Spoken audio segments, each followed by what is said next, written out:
Okay, next up, this carbine, it's M95, supposedly M30, 31, and the reason I say that is M31s are supposed to have an H on the barrel. This has an S.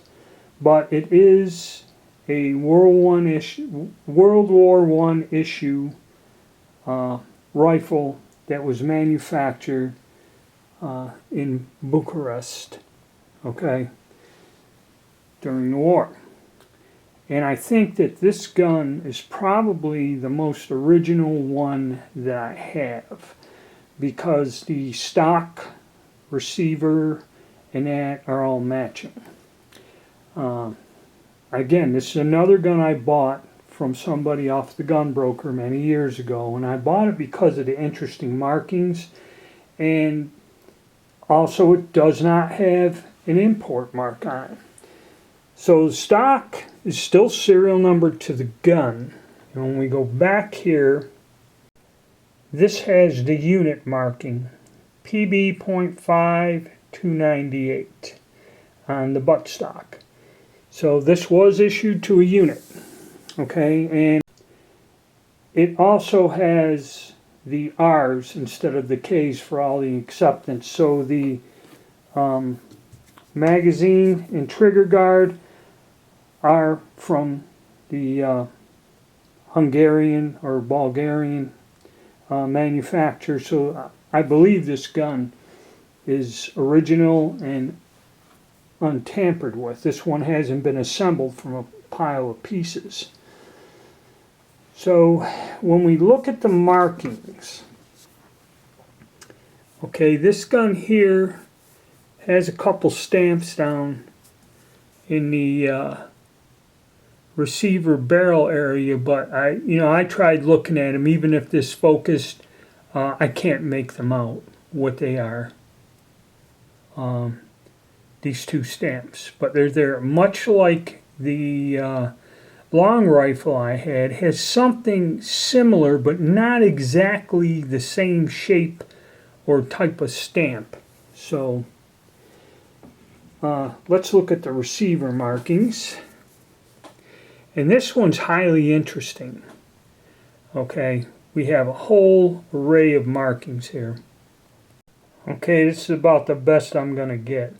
So we have the M95, the Budapest. Now, there's an eagle on there. I don't believe it's Austrian. Maybe I'm mistaken. Maybe it is an Austrian stamp.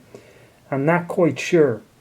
Then when we go down to the barrel, this is when it gets interesting. There's an understamp showing that this was accepted in 1918. You can see that all the way to the left. Then there's a W, this bird again, or this eagle, some other type of stamp that doesn't look quite right, and then 32, I guess, representing 1932 when this was converted with the S again. Okay, and hopefully the camera will hold its focus. Like I said, with the S. Now the rear sight is also unusual. These graduations on it, it's got a 3 for the solid piece to the left that stands up, and like a 0.7, trying to focus in here, and 12, 19, I guess these are all Schritt, and it's like a 0.7 at the bottom, and then there's like these half markings on there. I'm trying to get this, there we go, I got a little chalk on there. As you can see, 0.7, 64975. I've never seen a sight marked like this. Very unusual. It's a different variation or something, I guess. And like I said, the solid battle sight there to the left has a 300 Schritt on it. And like I said, some pretty interesting stampings there. And this one does appear to be matching and still in its original condition. We'll take a look at the other side here. Alright, and this thing was set up to have 2 sling positions. I don't think that's metal. I think the one at the wrist broke off and they plugged it with wood. So it's a repair. And like I said, the serial number matches the serial number on the receiver. So this is the original stock. And you see it's got the setup for the two different type of slings, the side mount cavalry and the regular infantry style going underneath, stacking swivel and sight. So everything looks to be original. This is another unique one. I bought it and kept it because of that.